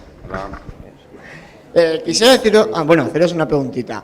¿Estáis pensando en volver a trabajar juntos o ya lo estáis haciendo? Si es un thriller u otro género. Y una preguntita para Rodolfo, el pobre, que no lo he oído casi. Estos señores hablan muy bien. Que si tienes alguna anécdota graciosa con la dirección de Enrique. Como él mismo ha dicho, sus rodajes no son un anecdotario, digamos, ¿no? Son ninguna anécdota en concreto, la verdad. Quizá en cachitos y en... Sí, pensamos igual en cachito, pasó algo más, pero... Pero no, la verdad es que es una anécdota en sí mismo, de verdad. No, además yo no soy mucho de acordarme de las anécdotas de los rodajes, no sé por qué, la verdad es que no... Pero no, el rodaje con Enrique es todo tan pulcro, tan claro, tan ordenado y tal, que nada se sale mucho de su lugar. Como si fuera Hitchcock. Hombre, no. Mucho más divertido, vamos. Michelle y yo trabajamos juntos y por separado, quiero decir. Michelle trabaja con otros directores también como guionista. Yo leo guiones de otras personas, en ocasiones he escrito guiones por encargo para otra gente. Y mientras estemos tan en sintonía y lo disfrutemos tanto, seguiremos escribiendo juntos los siguientes largometrajes. Estamos empezando a manejar un par de ideas y vamos a ver a dónde nos empiezan a llevar. No hay ninguna a priori. Hombre, te puedo decir que una comedia musical no estamos planteándonos escribir, por desgracia, ni La Quinta Indiana Jones, no escribiremos algo sobre el mundo este que nos ha tocado vivir y demás, pero ya te digo, no sé todavía exactamente hacia qué tonos va a acabar yendo, ¿no? Pero sí, saldrá mala gente y sí, y habrá gente chunga y mucho sexo. Como en todas las películas de Enrique Urbizu, que si os habéis fijado tienen mogollón de... Es el llamado erotismo vasco.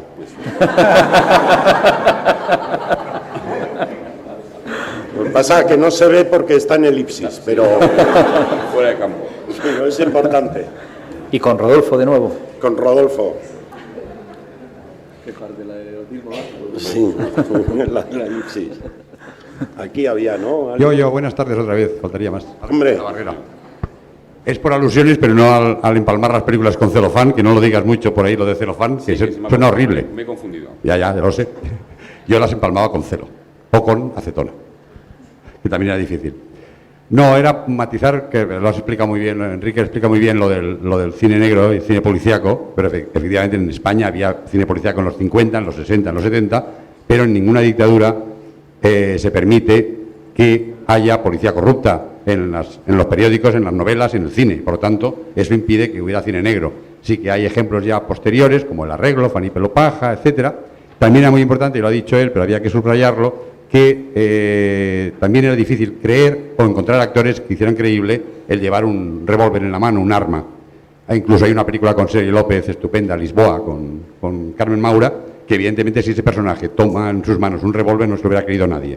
Y Sergio López decía, efectivamente es que yo veo un revólver a una distancia y ya me da repelús.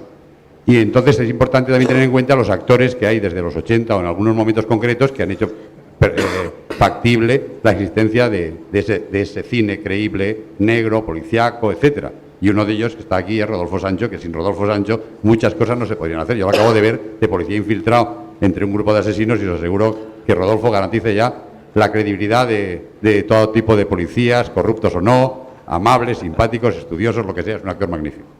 Y es hijo es hijo de un pionero del cine de género y de acción en este país, de aventuras y del western, ¿no? Como es Sancho, con El Curro, Jiménez, con Los Mosqueteros, La Máscara, o sea... Cuando era joven su madre, muy jovencito, secundario en el cine de Spaghetti Western de los 60, era igual que su hijo de física. Sí, señor, sí, señor. Me reencarna. 100 rifles. 100 rifles. Bueno, y yo tengo dos preguntas. La primera, si se sentiría identificado con nosotros en que en su juventud tuvo esta oportunidad de estar ahora aquí con cineastas, bueno, en sí, que si tuviste alguien por encima tuyo que tuvo como... Ya, que tuviste... Sí, que tuviste a alguien como referencia. Que si... Una referencia.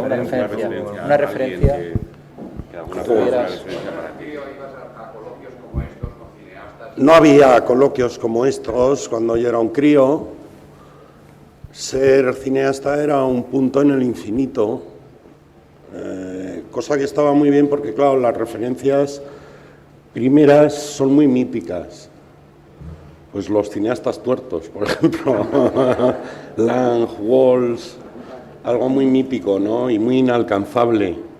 Yo creo que para mi generación la primera constatación de que se podía hacer cine, yo te diría dos películas.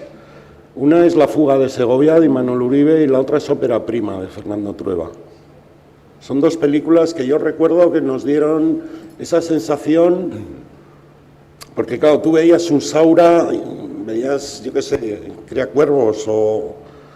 Eso era un cacharro ahí muy personal, muy abstracto, muy cerrado, muy Saura, ¿no? Pero tanto La fuga de Segovia como Ópera prima era un cine posible, muy cercano a la España que tú vivías en esos momentos y fueron muy alentadores, nunca fueron mitos para mí, ni Fernando ni Manol, pero sí fueron películas muy estimulantes, por decirte dos, ¿no? Y así personajes, hombre, Olea era de Bilbao y Olea era un director multifacultado, ¿no? Podía hacer cosas muy distintas, de hecho, ¿no? Un cineasta dúctil, un cineasta de oficio, que son los que a mí siempre más me han gustado, por otra parte. Y no sé, y a mí el que más me gusta y me sigue gustando, pues debe ser John Carpenter, ¿sabes? Una pistola colgando al cinto, un monstruo y un pasillo y 2 horas de diversión como Dios manda y el tío que mejor encuadra de la historia y punto. Pero no te sabría decir así. Luego vas descubriendo, ¿no? Eso cambia con la edad, mucho, va cambiando con la edad. Bueno, y la segunda pregunta, que al principio, bueno, han dicho que nosotros deberíamos formar un grupo y hacer un vídeo y repartirlo por todo internet. La pregunta es que si tú tuviste la oportunidad de tener un grupo, si tú empezaste con un grupo, ¿y qué fue lo más especial para ti en tus inicios? El grupo es fundamental, o un colega, o un socio, un cómplice. La mejor palabra sería un cómplice. Yo empecé con Luis Marías en Bilbao y los dos íbamos al cine juntos, nos poníamos unas gabardinas ridículas juntos para ir disfrazados de Bogart por ahí con 16 años y empezamos a escribir guiones juntos y a hacer películas en Super 8. Ese círculo se fue ampliando, había más gente del cole ya que se apuntaba con nosotros a esa aventura. Ahí descubres el trabajo en equipo, la parte feliz que tiene un rodaje, ¿no? Esa especie de convivencia muy intensa en muy poco tiempo, muy firme, ¿no? Esa felicidad del trabajo en equipo y de jugar a hacer películas. Sin grupo no estaría yo aquí, yo no he llegado a esto solo. Éramos un montón de locos, primero en el colegio y luego ya en la universidad, que queríamos hacer cine. Hay veces que dices, la escuela no sirve para nada, las escuelas de cine y tal.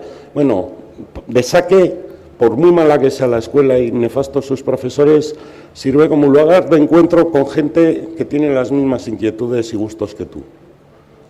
Y yo firmo lo que acaba de deciros Mitchell, ¿no? Ya estáis perdiendo tiempo aquí, iros a rodar, a hacer, a poner en marcha cosas, ¿no? Más que nada para que veáis si funciona, si no funciona y quiénes sois.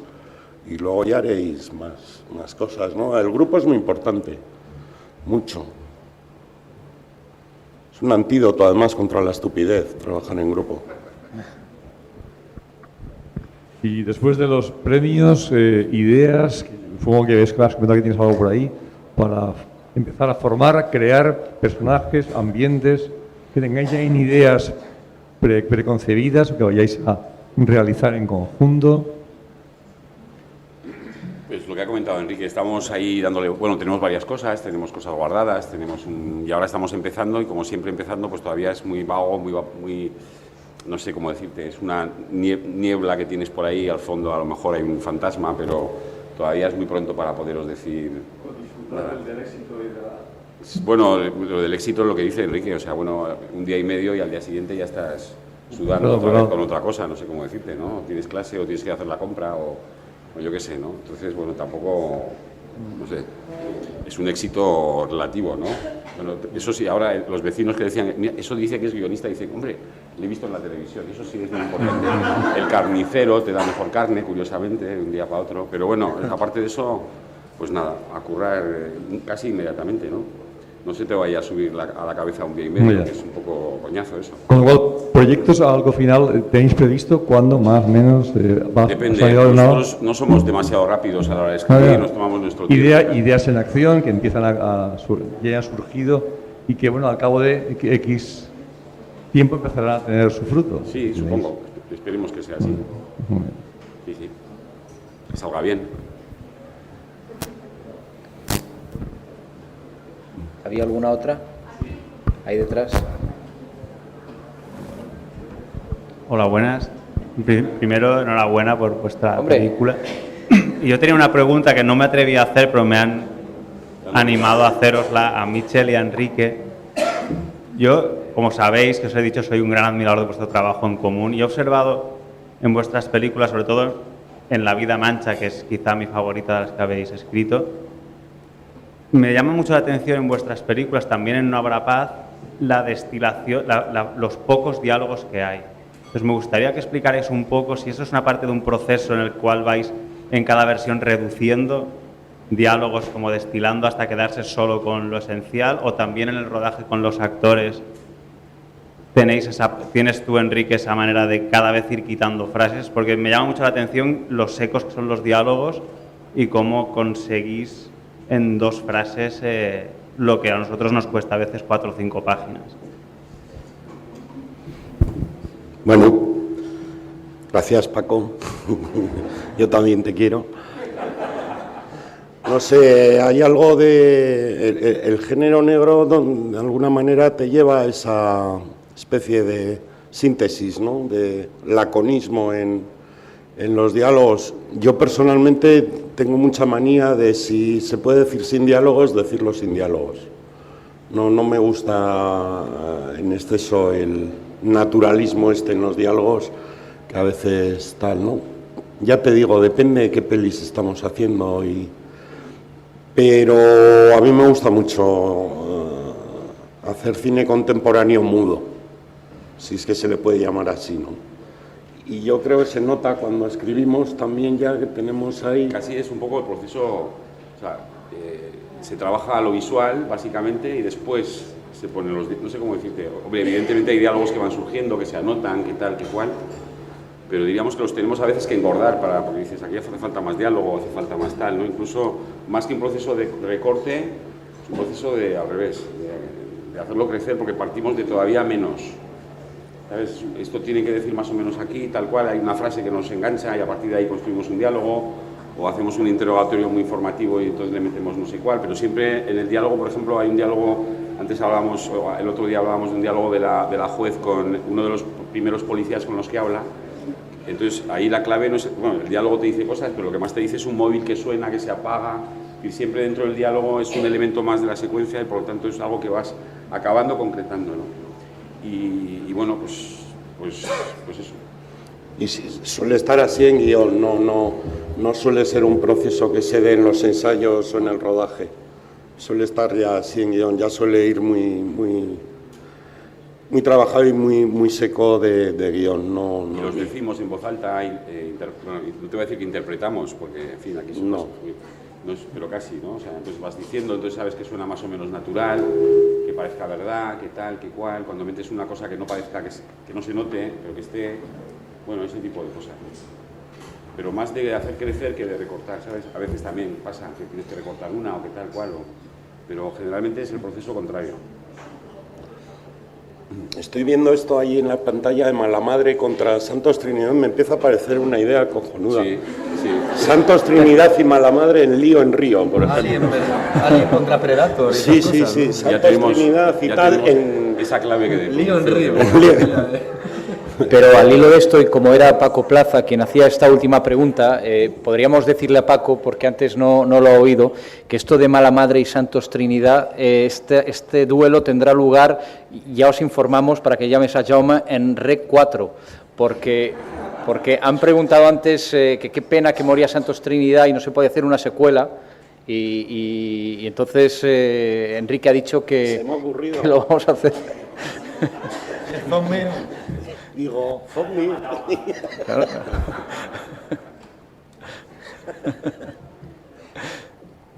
¿Más cosas? Ya después de esta pregunta de Paco de los diálogos secos y todo esto y que van cayendo, pues parece que las preguntas también. Las preguntas también. Aquí hay otra pregunta. Precisamente por lo de trabajar a partir de la imagen, ¿hasta qué punto tenéis la atmósfera presente a la hora de empezar a escribir el guión? ¿Partís de ahí? ¿Surge después? Bueno, ¿La atmósfera presente? Sí, la atmósfera de creación, de la atmósfera de los lugares, o pensar, bueno, cine negro, la atmósfera ya viene dada, o vamos hacia allá. No sé, ¿cómo ponía, si está presente o ni siquiera está, no sé. ¿no? Sí está, o sea, la primera descripción de la primera secuencia de la película, que describe sucintamente al personaje de Santos Trinidad, en el guión pone y describe también el espacio con la siguiente frase, ¿no? Es un bar de los que se barren con serrín, que entonces ya está todo dicho, es un bar castizo que puede haber en Valencia, en Madrid, en tal, de los que se barren con serrín, por lo tanto sí lo tenemos en cuenta, claro. El sitio donde se emborracha un personaje es clave. No se puede, no sé, una cosa básica de clase, ¿no? Dices, si tu historia puede pasar en cualquier lado, algo está mal. Las cosas pasan en los sitios donde tienen que pasar, los personajes van a sus bares, no pueden ir a cualquier bar, no sé cómo decirte. Difícilmente veo yo aquí a Santos Trinidad en el Hotel Astoria, salvo que no sé cómo decirte, ¿no? Complicado, en misión, en no sé qué, tomándose un café, no sé, pero entonces eso es clave, claro, tienes que de alguna forma dibujar, ¿no? Los sitios a los que va. Sí. Hay otra pregunta ahí detrás.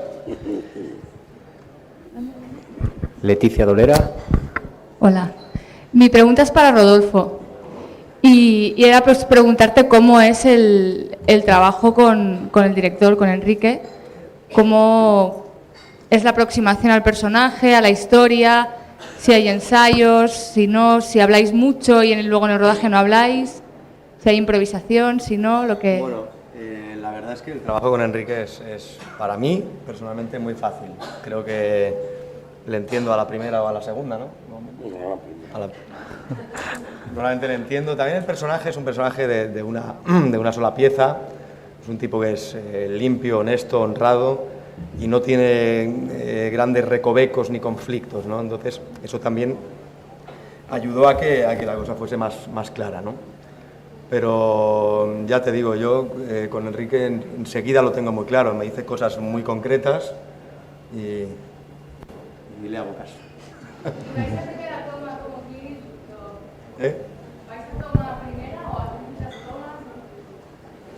Hombre, hacemos las mínimas posibles. Yo, si la primera es buena, se supone que hay que hacer la segunda, no sé por qué extraña razón, pero vamos, no me gusta mucho hacer muchas tomas. La de seguridad. Me impaciento enseguida y si están bien no repetimos mucho, no. Como Clint Eastwood exactamente no, porque nos quedan unos 40 años todavía para llegar a esas maestrías, pero eso de andar con 17, 18, yo qué sé, yo veo claquetas por ahí y me asusto. No toma 37 o el FOMI el Kubrick y tal, y ojo, me aburriría un montón, aparte que es carísimo, ¿no? Yo cada día intento rodar muchas posiciones de cámara diferentes, no puedo entretenerme haciendo muchas tomas, ¿no?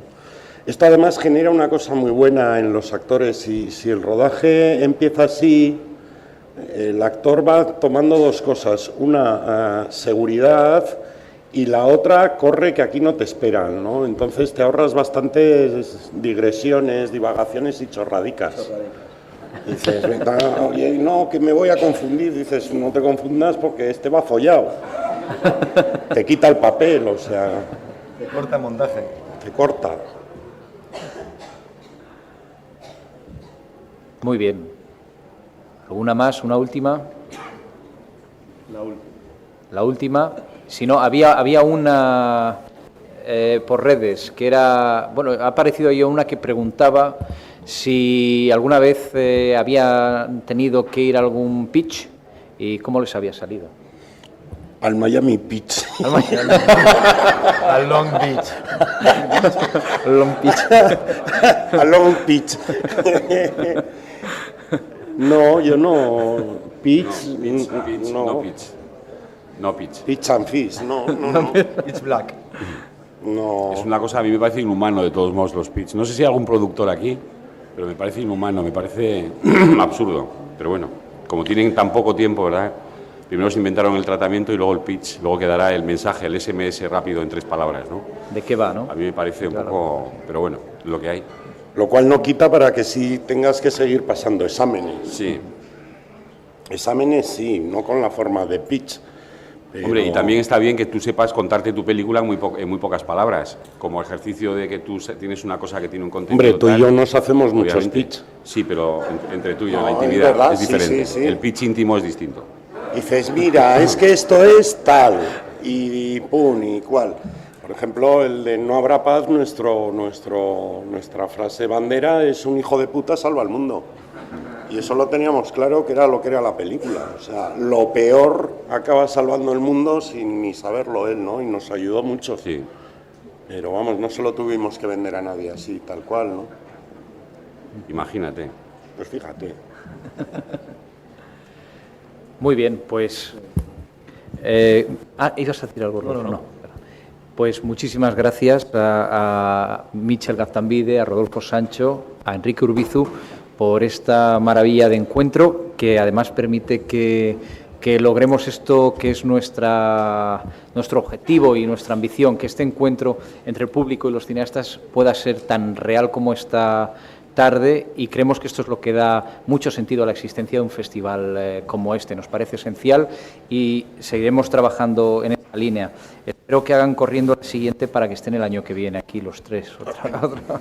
Pero muy deprisa, ¿no? Así, porque si no hay que correr, lo que decíais. Y bueno, insisto en este agradecimiento y también a todos vosotros por haber estado de manera tan cálida participando en el encuentro, y a tantísima gente, quizá nos vea a todos, pero otros cineastas que además están aquí, como Borja Coveaga, como Paco Plaza y Leticia.